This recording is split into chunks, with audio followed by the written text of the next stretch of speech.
speakers today. That's Jay Alameda at NCSA and Marcela Madrid at PSC, both representing ECSS's education and outreach efforts. I think it's important in these symposia to kind of highlight the variety of areas of ECSS. We've had some talks on gateways, we've had talks on workflows, we've had talks on ESRT projects, and I wanted to give ESTEO a chance to shine also. We have there's about half of all the people working in ECSS also have a small portion of their time in ESTEO. So a number of you on the call have probably participated in delivering tutorials or talks at conferences and reported to Jay on different activities. So thank you very much for that. At our recent review back here in September, our connections, ECSS connections with education outreach, were highlighted as an area for us to work on. So the ECSS project in general received very favorable reviews, but they would like to see us do a little bit more with our education and outreach. So this presentation is kind of timely for a number of different ways. Also, some of you will be hearing from Jay in the near future. We're also looking at some in-depth staff training activities to implement in program year 4. As you all know, in ECSS, we have so many different technologies, and because we have such variety, this gives you as staff members an opportunity to learn different things. Now, if you've always done MPI and would like to dabble in Viz a little bit, those might be the sorts of things we can help you do in ECSS. So kind of be on the lookout for some email from Jay about that topic also. So with those couple of intros, Jay is going to speak to us first with a little bit of an ESTEO overview, and then Marcela is going to speak to us. So Marcela's been involved for some years in some very successful tutorials: how to submit a successful allocation request, how to get started on Exceed, Globus Online training topics. She's traveled really all over the world giving these tutorials, I know at our quarterly in Puerto Rico a few years ago, and is very experienced at doing this. So I think there's a lot that we'll be able to learn from her lessons learned and kind of take that back when we're all doing our own education outreach thing. How can we can improve what we're all doing? So with that, why don't you take it away, Jay? All right. Thank you very much, Nancy. And in fact, you actually reminded me of something I forgot on my last slide about staff training. So that is something new for this year, and I'll be featuring that in an email coming up soon. I first wanted to go over the mission for the Extended Collaborative Support for Training, Education, and Outreach, which we abbreviate to ECSS. So what we really aim to do is prepare our current and next generation of our researchers, engineers, and scholars and using advanced digital technologies that we support and exceed. We do this by providing all the technical expertise and support for activities that are planned in training, education, and outreach. So it's really a collaborative, or very highly collaborative part of the organization because of our collaboration with training, education, and outreach. And go to the right spot here. I was ready to do the wrong thing. There we go. So looking at the kinds of activities that we've participated in, we've helped with live training events, things such as regional workshops organized by the underrepresented community engagement component of training, education, and outreach. We've developed training materials. We've also reviewed training materials. We support online education courses, and we also support outreach workshops. And that's just a small sampling. There's other things such as mentoring, serving on program committees for conferences, and numerous presentations that ECSS is involved in. Well, here I go. Old habits die hard. I want a down arrow. On top of it, we do more things. So if you're at a campus, if you're calling in as an Exceed user, if you have been interested in seeing some training at your campus, you can request this training and support from ECSS. You can request your topics just by simply emailing help@exceed.org, and we'll route that back to the appropriate people in training, education, outreach, and ECTO, and we can work to put something together. Pittsburgh has been the nucleus of a set of very highly successful distributed workshops. You can become a remote site for a distributed workshop, so you can get out in front of that. Those have been very well received. There's also under development a trainer certification program that we're working on in collaboration with training. You can participate in that, and then also you can request for new training material to be developed, especially in areas that we don't have coverage in. So that's something we're very interested in hearing from you about. Finally, we have some new developments. I first want to mention the staff training activity that we're wrapping up, and we want to get as much good input before we invest in the first components of staff training. But beyond that, we are also in our collaboration with training, education, and outreach. We're going to be looking on what elements of MOOCs we can incorporate to improve our training delivery, especially. We've already had some excellent ideas about supporting forums and sort of TA office hours through things like a Moodle. This is just really the starting point of the discussion, and if you have any ideas, we're definitely interested in hearing them. We've also embarked on an enterprise to improve our training. So there's some formalism that we're incorporating. We have a set of competencies that would assess what level that we're going to use to assess what level the training topics are aimed at. We're also using some objective rubrics to go through and review all of our existing training materials and suggest improvements and try to identify what the target is for that particular training. With that formalism, that is providing us the foundation that we'll need for developing assessments of competencies, and then a new certificate program where you can earn badges relative to your competencies in high-performance computing and in the use of advanced digital services. And finally, more of an internal thing at the moment, but we've been using Atlassian Jira, which is an issue tracking software used by software development groups. We're using that to help coordinate all the moving parts of ECO, which there are quite a few of. So we're trying to become a little bit better organized and hopefully collaborate better, especially throughout with all of our colleagues in Exceed.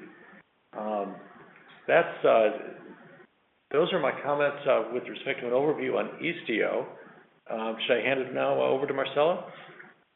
Yeah, I will switch presenters here. Thanks, Jay. Any questions for Jay while I'm doing that?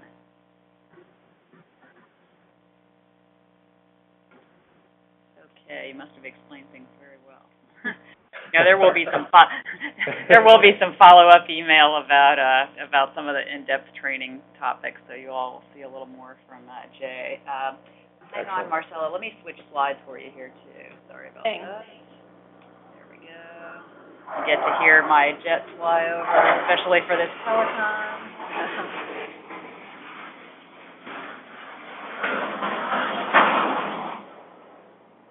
Okay, I think I'm all set. Thank you very much, Nancy and Jay. So I will be discussing some experiences and lessons that we have learned while teaching several tutorials, especially the new user tutorial at the Exceed conferences.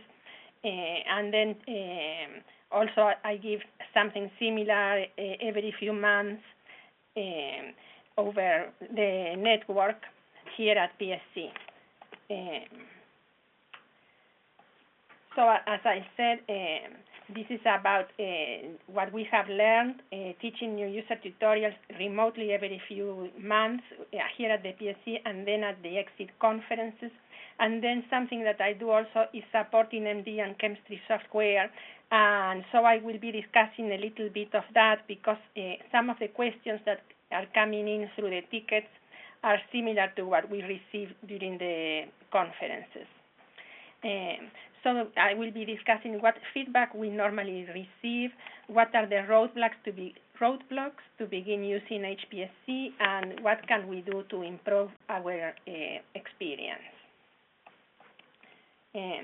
So at the ECSS conference, we teach something called the new user tutorial, and it is aimed to new users, people who already have an allocation and are just starting to use ECSS, and it's always very well attended by campus champions also. They have a lot of interest in this tutorial.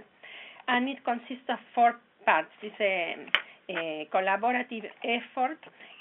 Ken Hackworth gives the first section of the tutorial, which is writing and submitting a successful allocation.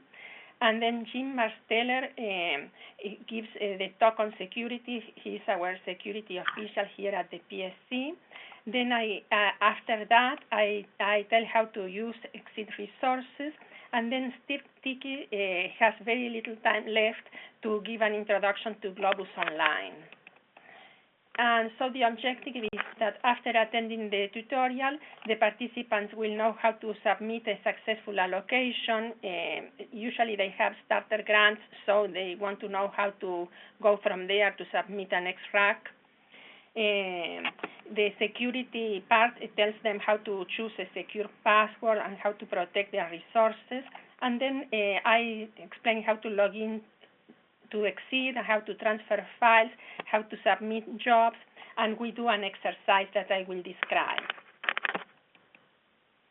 So I won't take a lot of time on allocations because this is Ken Hackworth's talk and expertise, but what he usually does is he describes the allocation process. He shows screenshots of the portal to explain step by step how to go about submitting an allocation, and he explains the review criteria. And so this is a talk that always receives lots and lots of questions because people are very interested in knowing how to submit an extract. Especially, for example, some of the typical questions are that what happens if they have underestimated the number of service units? Can I ask for a supplement? And what Ken normally answers is that it depends on the amount of the supplement that they need. So he always says we are very willing to work with the PI and to help you, but it's not a strict answer, but it depends. I noticed there were questions about what happens if I work for a private company, and the answer is everything you do at ECSS needs to be public. And then some of the questions that we received at ECSS 14 have actually been solved with a new allocations interface. For example, how come I cannot ask for new users to be added to my allocation when I submit my proposal, rather than having to wait until I get the allocation and then add new users in the portal. So these are users from the PI's group. So that now happens with a new interface. It happens at the moment you submit the proposal. And so then after that, Jim Marsteller, as I said, explains about security, which I will not cover today. And then I give the talk about using ECSS resources. How do I get started? Where to find the available resources? So basically, what I do is I describe the portal and I give screenshots of the portal. So, and I show them where to find the Getting Started guide, and then I cover how to log into the resources using the single sign-on, how to do file transfers, how to run in jobs. So I explain that a typical job will depend, the exact commands will depend on the system, but they all follow some general rules, which I explain. They have commonalities, I would say. And then I explain how to submit a job, how to monitor, And then I say, well, what are the reasons why your job maybe did not run? I explain modules, how to improve your job turnaround by understanding the batch schedulers, how to pack jobs, how to get help and submit a ticket, and then we do an exercise which is actually running on a supercomputer.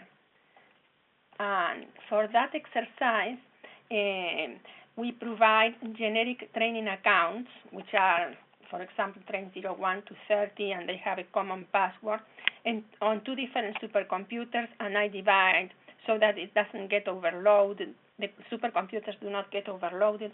I divide the class in two sections so they get to try two different machines. And I provide a job script of how to run AMBER, which is a molecular dynamics code, and they adapt it to their needs, and then they submit it, and they monitor the status of the submitting job, and then they have to find and look at the output files. So usually this goes very smoothly. I don't know if there are any questions so far, or everybody's mute, but I think they can use the chat.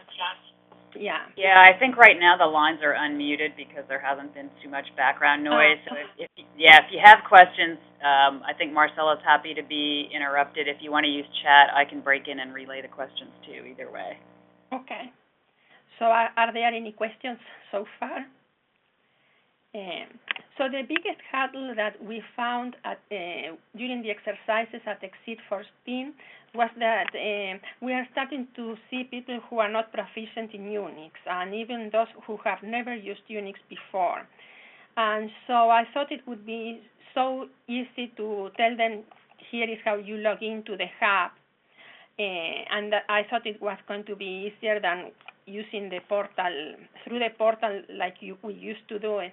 But actually this became a big problem for people who are PC users, and they have to download software such as PuTTY, and they have no idea how to do it. So we need to allow extra time for that during the tutorials, and we need to tell the workshop participants in advance that they need to download the software. And just a comment that the link on the portal says that the GSI SSH applet is no longer the recommended way, but actually it's no longer there anyway, so I think that this might be temporary.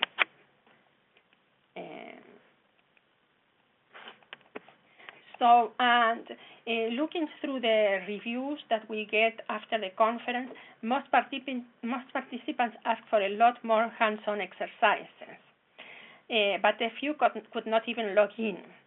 So this was complicated, and it raises the question of a one-size-fits-all training. Even if we call it new user training, there was a huge disparity in what they were able to do during the workshop.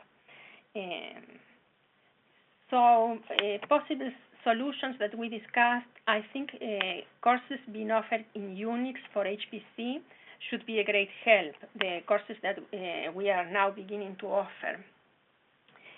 Science gateways could be also a solution to this problem of having problems logging in and submitting the jobs.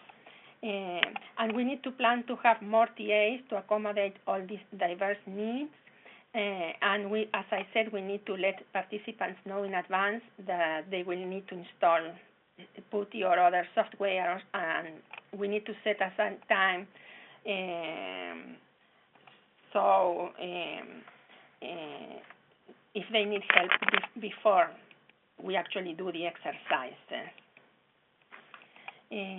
Another idea that we were discussing with Jay was to, instead of giving them generic training accounts, when they register for the ECSS conference, they have portal IDs. So we were thinking that the training accounts should be attached to the portal ID. That would be nice, because then they will see in the portal their own account, their own allocation, and there will be no gap between what they see online, what they do online and we explain that the portal looks like.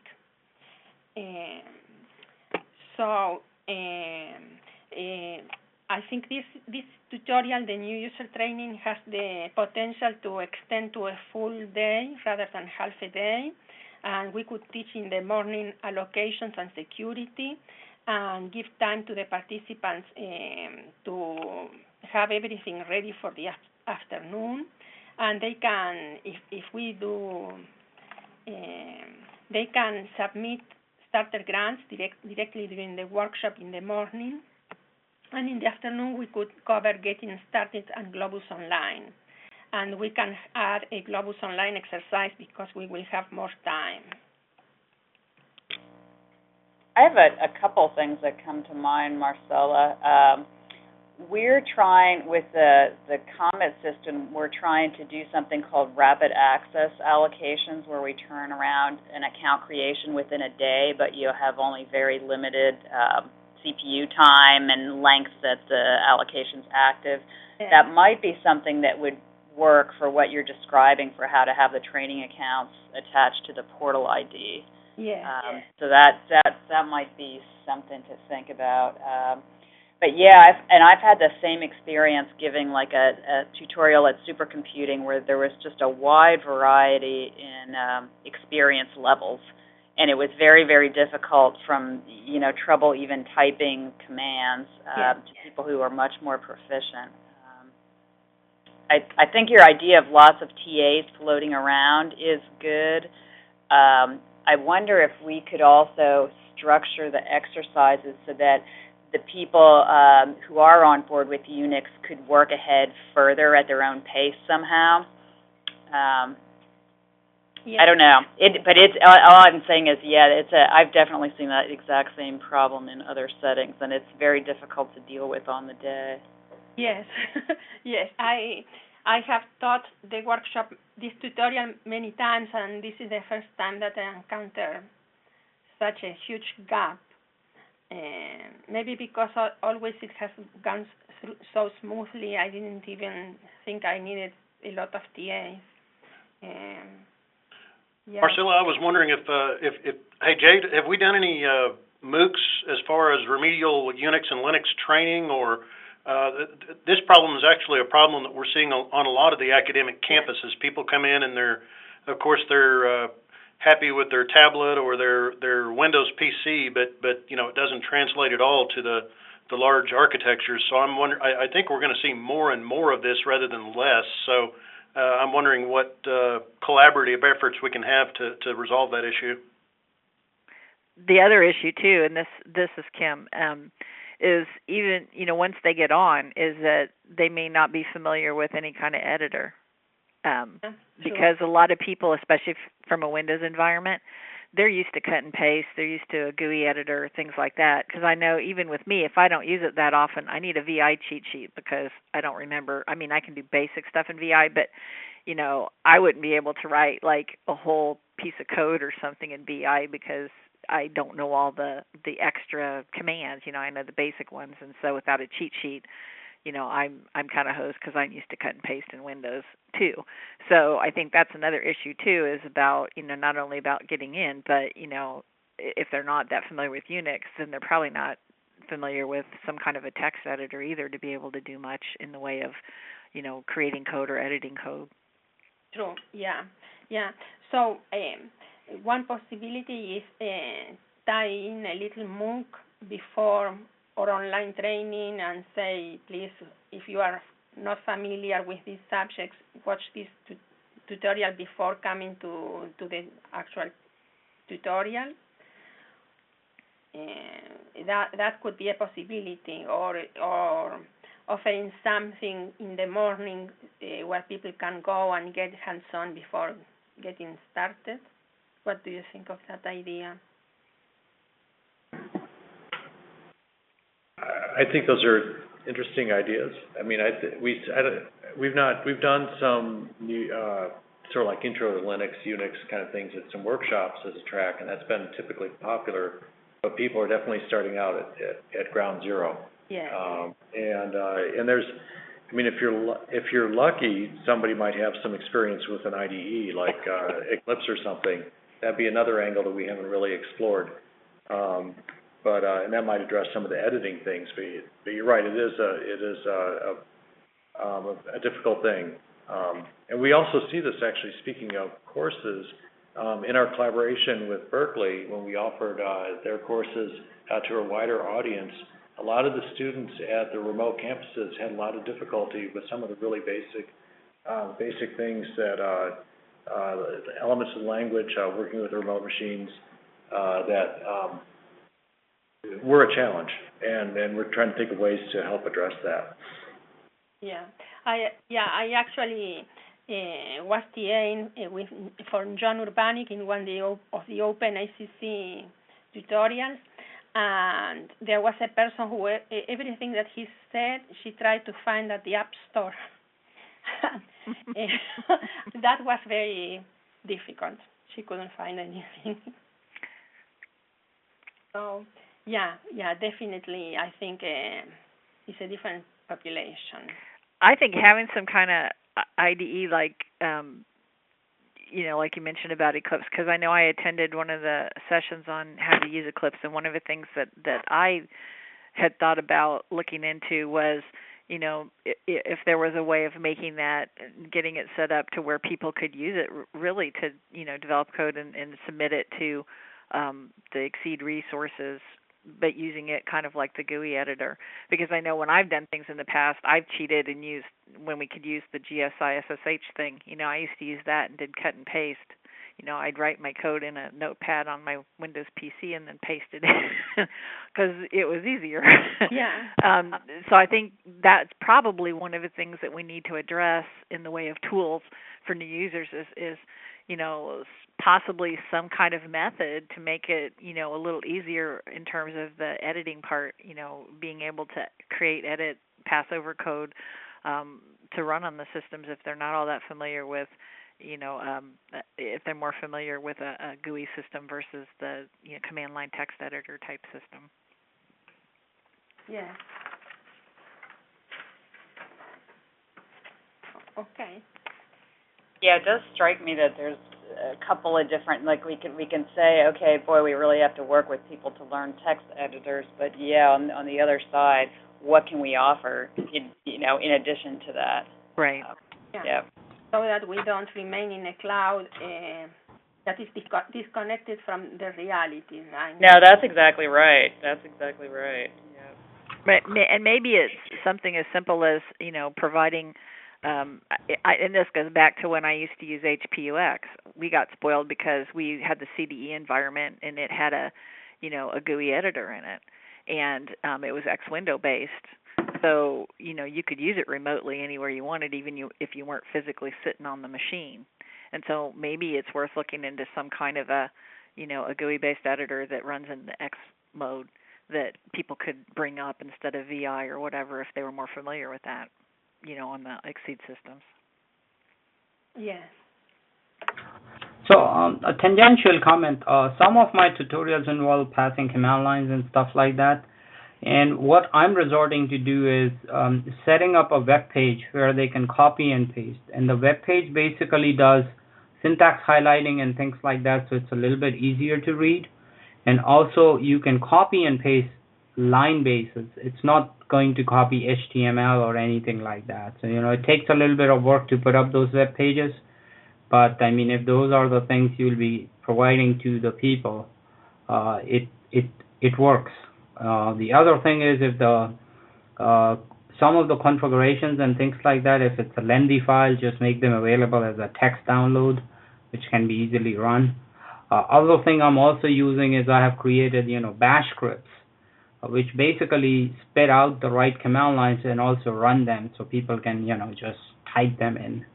So I don't know if these translate directly to what you are doing, but those are the things which I'm doing. I thought I'll share those.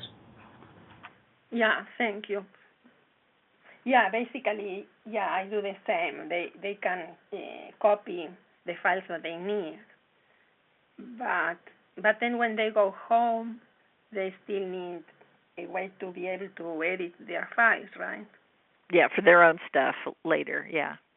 Well, we have to determine at some point what is actually helping a user and what is impairing a user. There needs to be a minimum requirement of basic tools. You know, maybe you don't want to use VI, but everything also has Nano installed on it. So we have to determine with the workforce we have within Exceed and the resources we have, what tools should be minimum requirements and what should be an easy fix that enables more science. And I'm not saying do it or don't do it, but I think that needs to be taken into the consideration as we go forward. Well, the other thing too is like I said too, if we, you know, for those who don't have their favorite editor of choice on Unix, you know, maybe pick some kind of a standard and then create a cheat sheet card that people can download and print out or whatever and have readily accessible so that they, you know, they have the commands that they need most frequently if they're just starting out summarized for themselves. And if by picking some kind of recommendation for new users on the system, you know, we would have kind of a common thing, so we're not, you know, trying to help people with 50 zillion different, you know, editors.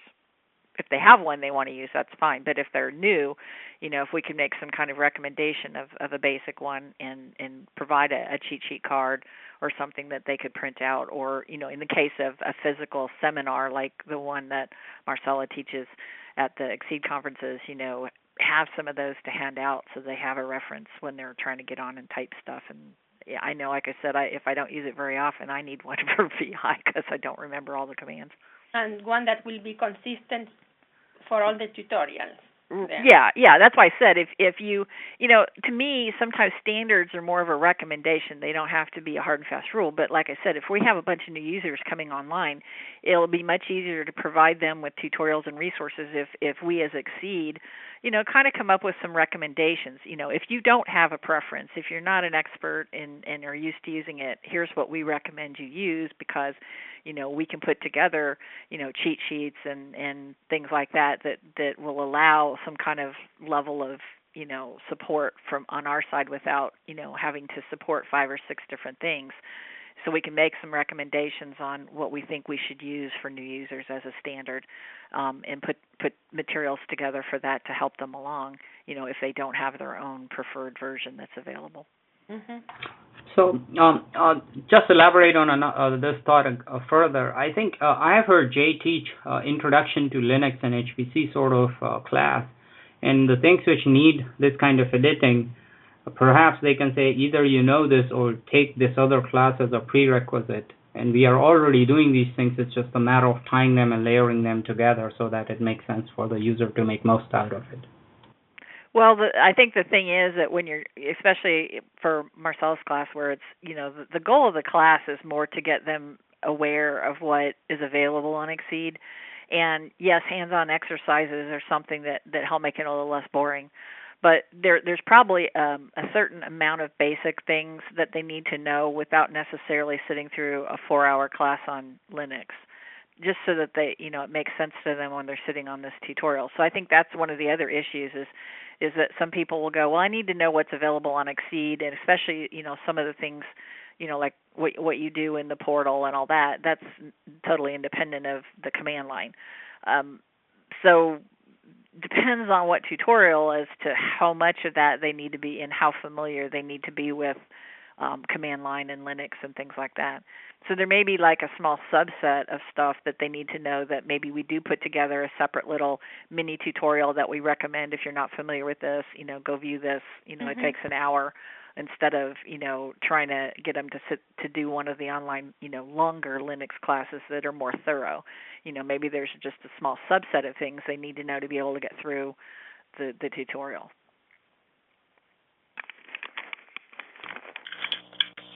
Sounds good. Why don't we let Marcella get, I'm not sure how many slides you have left, Marcella. I know you were worried about being short on time. I think you see the interest in the active discussion, so that's not going to be a problem. But why don't you get back to your presentation and then it's very long, so yeah, I won't take a lot of time.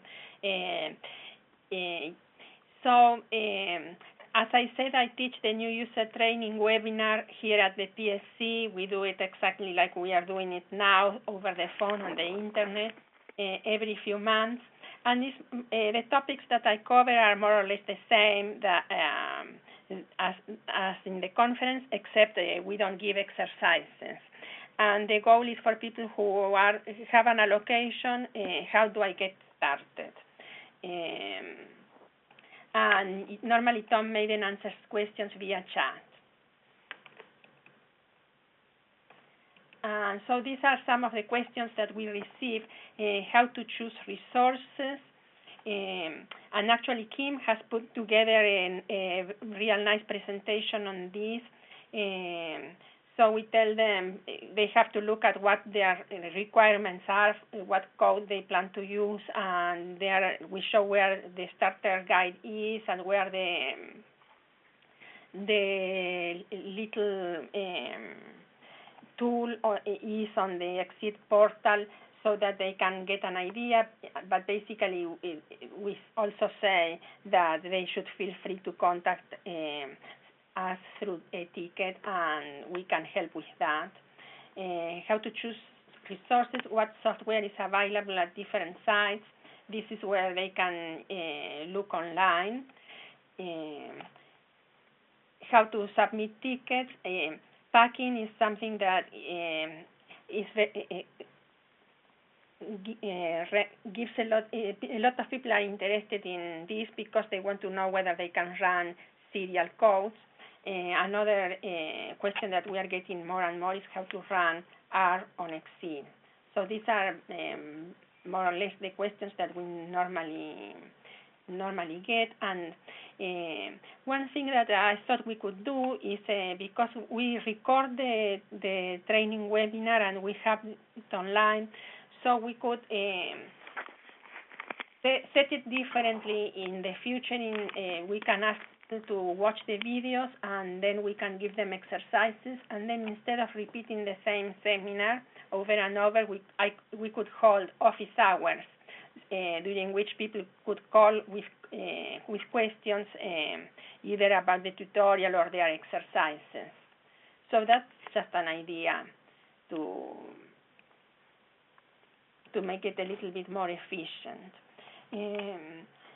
And then with regard to NIP, I contact minorities, and I have visited minority institutions, and without much success. And we think one of the problems is that at minority institutions, the professors have huge teaching loads, which limits their time, the time that they have to do research. And they do not have grad students to help them with the research.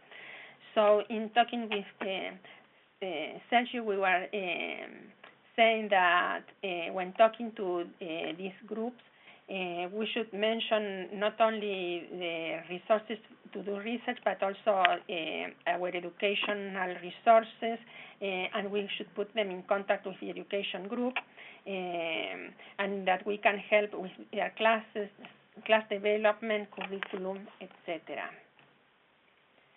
So these are the problems that we have for people to get started using HPC.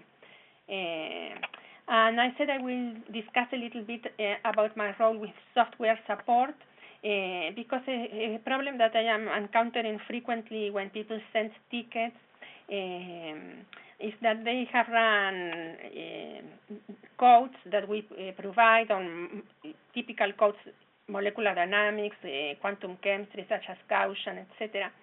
And then they cannot find the output files. They get confused about directories.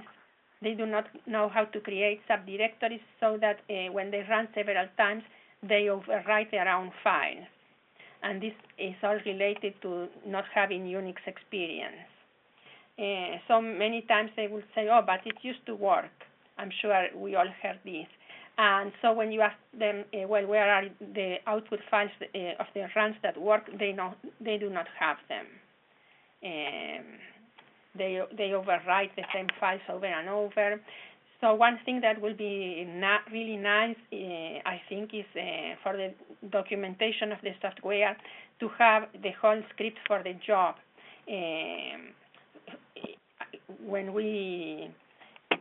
on the page of the software to have a whole script with the job and that they need to submit and the input files rather than links and expect the user to put together their own job script, which is more difficult for new users. What I have started to do is also to put in the module help of the particular software how to run it and the examples that I want them to know. I think, Marcella, one of the things that I was trying to do when I was doing my intro class too for champions and new users was trying to have a couple of very simple example programs and this actual submit script on how to submit that program on the different systems and have a whole lot of comments in the script itself that basically, each comment for each line of the submit script explains, what it is. And in part of the comments it has the generic line for that type of thing, and then, it has the specific one for that particular submission, because that way, they can look at and run the samples, but they're not just submitting something blindly. There's comments in there so that they can go in and understand what each of the lines mean, and then that helps them figure out, okay, this is what I'm doing for my sample, but these are the lines that I may have to modify for my version. Yes. Yes, but once they are, for example, running at the PSC, they don't need to have information on how to run on every machine on a kit. But yes, we always used to have these comment lines because some things they might need to change. Right, and they need to understand why is this in here, or they don't know why they would change it or when they would change it if they don't understand why it's in there to begin with. Yeah. Yeah, exactly. Yeah. So one thing that I think is really good is the way we have the Getting Started guide now prominent at the front of the portal, and I like the interface very much. Another improvement I feel is the role of the campus champions and domain champions, because when people ask how do I get started, we can say there are three ways. You can apply for an allocation, you can ask to be added to an existing one, or you can contact your local champion, which is the easiest. I was looking at the gateways, and I feel if you don't know what the gateway is, it would be nice to have a page that explains at a very basic level that. And then I discussed the software. That will be nice to have job scripts and the page with the frequently asked questions. And I think that's all. That's my last slide.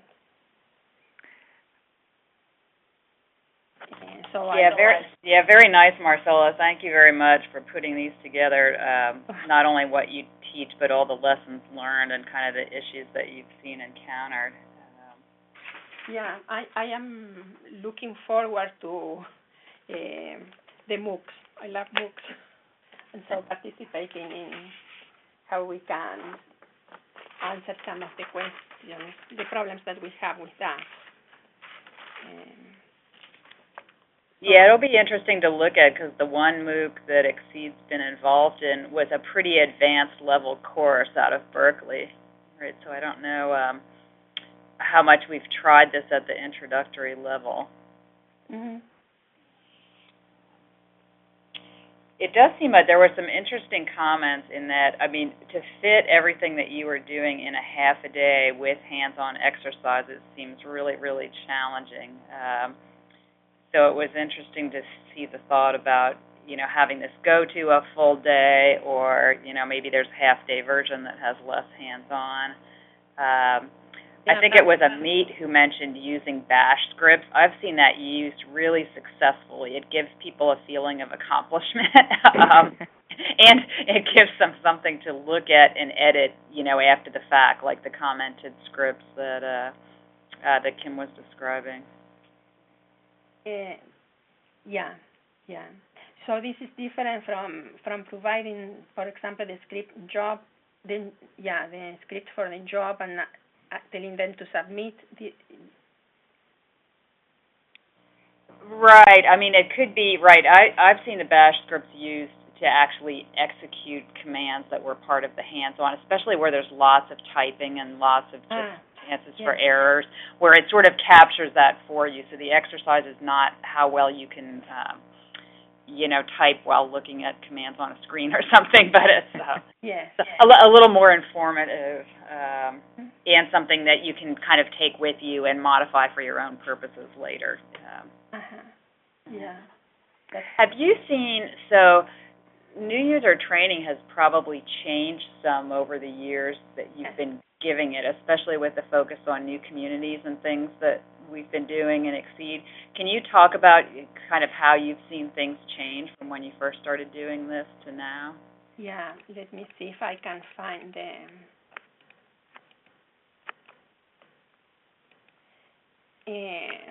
In terms of what we teach, right? Yeah, or just sort of how you need to deliver the content, how that's changed. I don't know. Yeah. Well, I have put over the years more emphasis on actually running.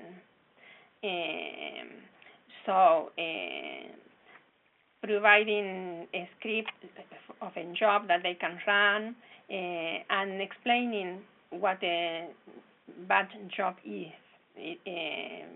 Because it's not very different between different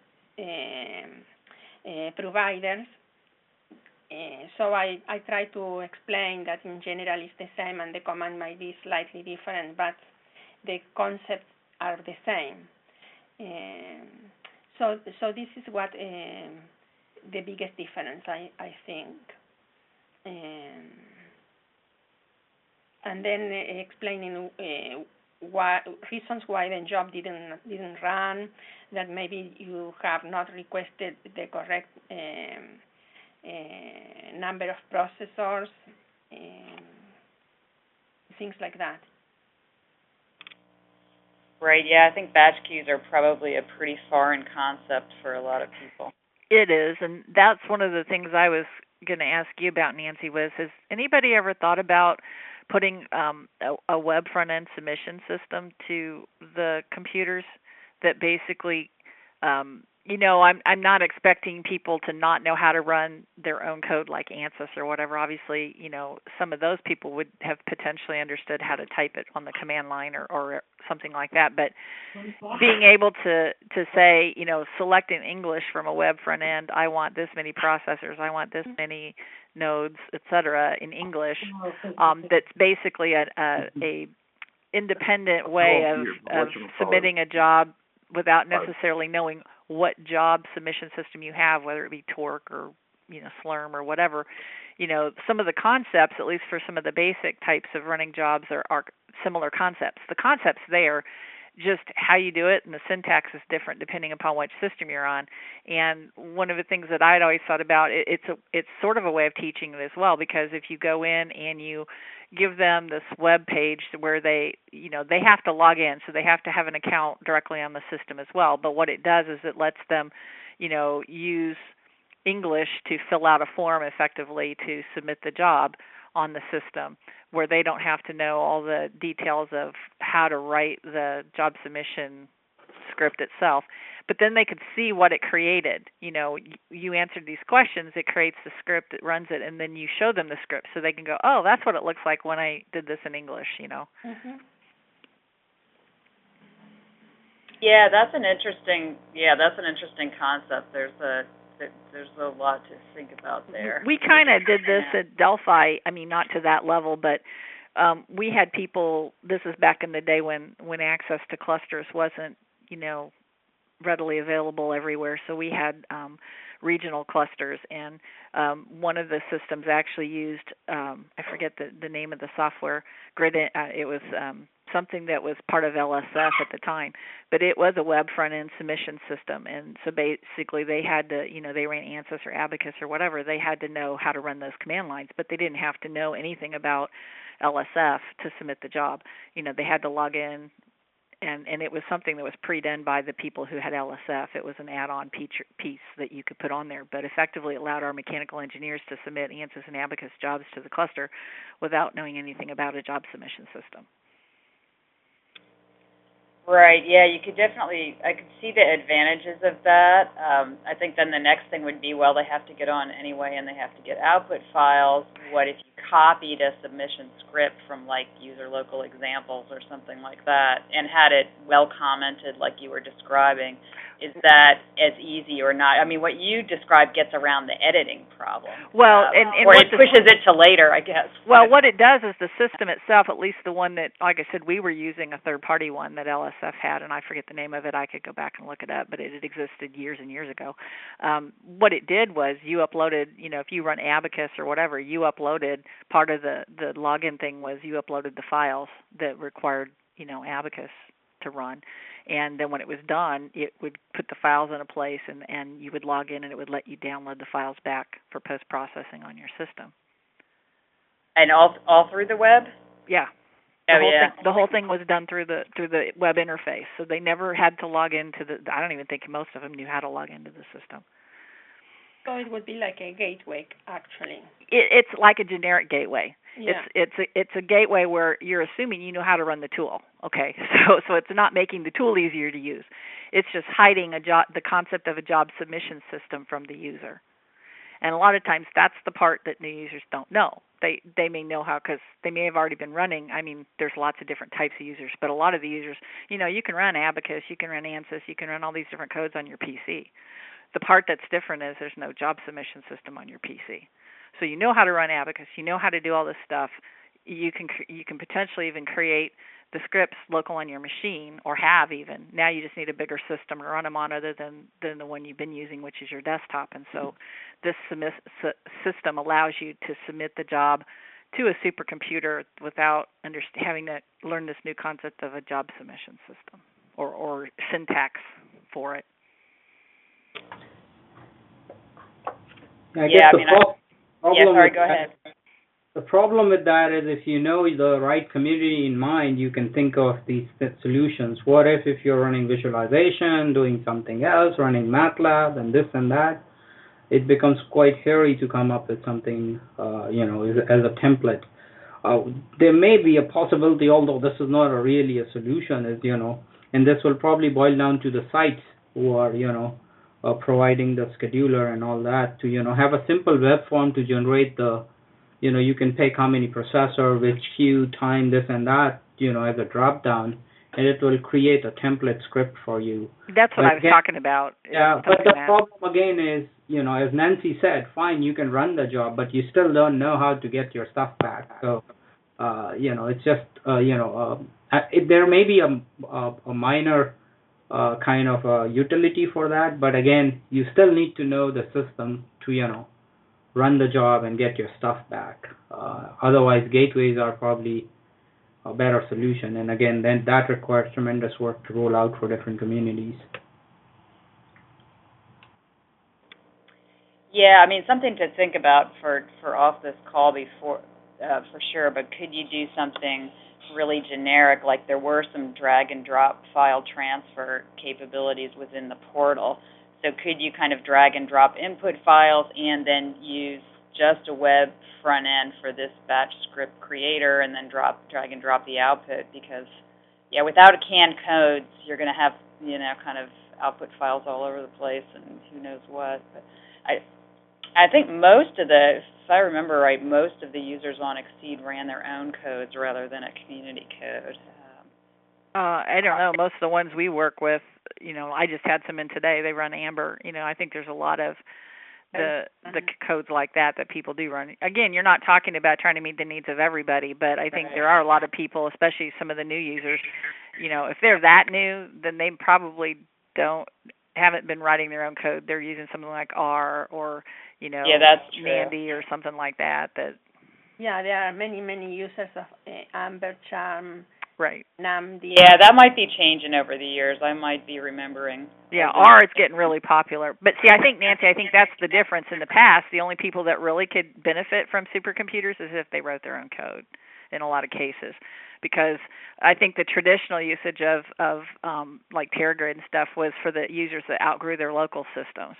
And so those people, you know, a lot of times were people who could tweak their code to take advantage of all these different processors or things like that. I think now more and more we're trying to encourage people to use the clusters and the systems, and they're potentially people that are literally going from their desktop to something like Exceed and totally bypassing, you know, some communities don't even have a local cluster that they can access, so they're skipping that part and going directly from their single machine to Exceed. And I think a lot of those people tend to use what they've been told to use, what's already out there, versus necessarily writing their own code. Mm-hmm. Any comments from anyone else on the call? Any final words of wrap-up, Jay, Marcella? No, I took notes of all the comments, so maybe I'll put them together. I really appreciate all the feedback. That was really quite a discussion.